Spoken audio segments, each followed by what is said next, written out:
Right down the road from Cannon Mountain's incredible ski slopes, at the base of the aerial tram, sits a New England gem. We're here at the New England Ski Museum.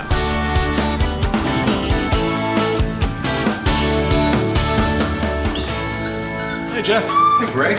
How are you? Welcome to the Ski Museum. Thank you very much. Looks like they brought us a little snow. I think I did. Yeah. Come on in. Take your coat off. We'll show you around. All right.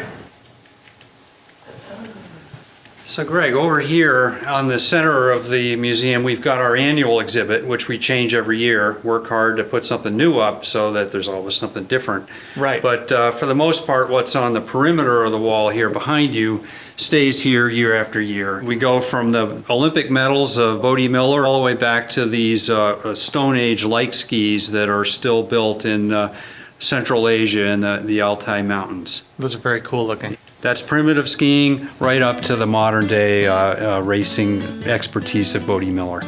So let me point out this book before we go by it, Greg.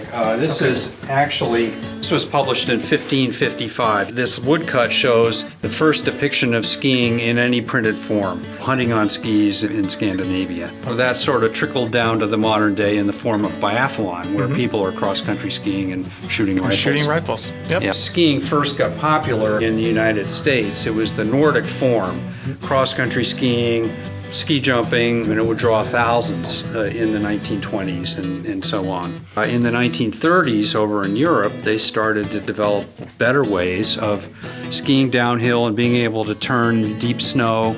And a couple of instructors over there, most notably a guy named Hannes Schneider, sort of developed the whole idea of how to, number one, turn your skis, and number two, how to teach large numbers of people how to do the same thing. Right. So he invented the sort of the ski instruction method we use today. And right over here, you got some of the suitcases that he actually brought over when he moved from Europe to North Conway 75 years ago.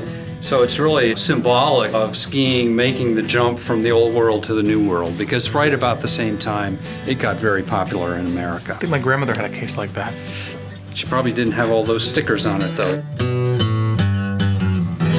So when skiing first got popular in the United States, downhill skiing was really sort of in the northeastern colleges. Right.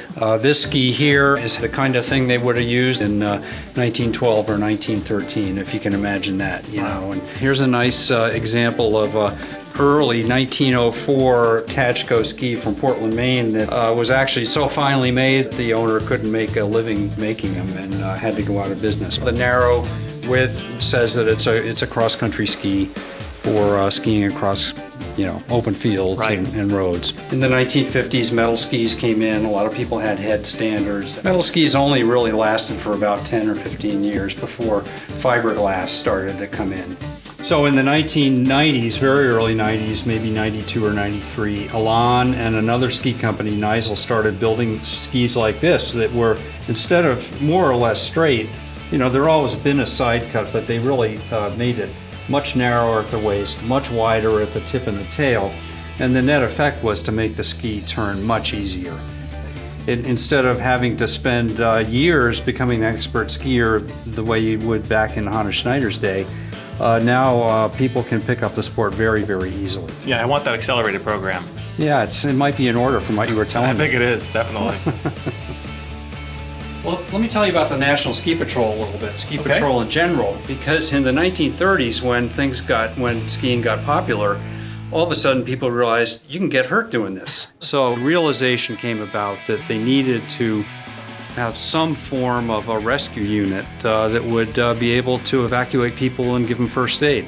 C. Minot Dole, everybody called him Minnie, was tasked with starting an organization which became the National Ski Patrol about 1938. And it really became a very effective form of training people how to give first aid and developing toboggans to be able to ski people down the slope when they were hurt. Then all of a sudden, World War II came along. And Dole and some of his patrol friends knew that European armies had ski troops. So they started a campaign. They ended up convincing the War Department to start an experimental ski troop program. Ultimately, it became a whole division, the 10th Mountain Division. The Army really didn't know what to do with them. They ended up going into combat in Italy in 1945. One of the most popular exhibits we've ever had has been about skiing in Tuckerman Ravine. Tuckerman Ravine is on the east side of Mount Washington in New Hampshire. You know, even in the 30s, people were going up there and skiing in March and April. No chairlifts. No chairlifts. I could Still see these no guys at the chairlifts. top here climbing up there. I don't think I'd want to ride a chairlift if it was going up that, but people have to hike to get there. Tuckerman Ravine is named after Edward Tuckerman, a botanist of the 1840s. That was long before anyone was skiing in the White Mountains or anywhere. But everyone wonders who Tuckerman was. So it's a tradition for a lot of people to end their ski season skiing in Tuckerman Ravine in April or May. Still to this day. Yeah, still to this day. Wow.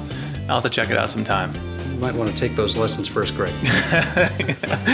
Jeff, thanks for inviting us to the New England Ski Museum. I really appreciate it. Great to see you, Greg. Thank you very much.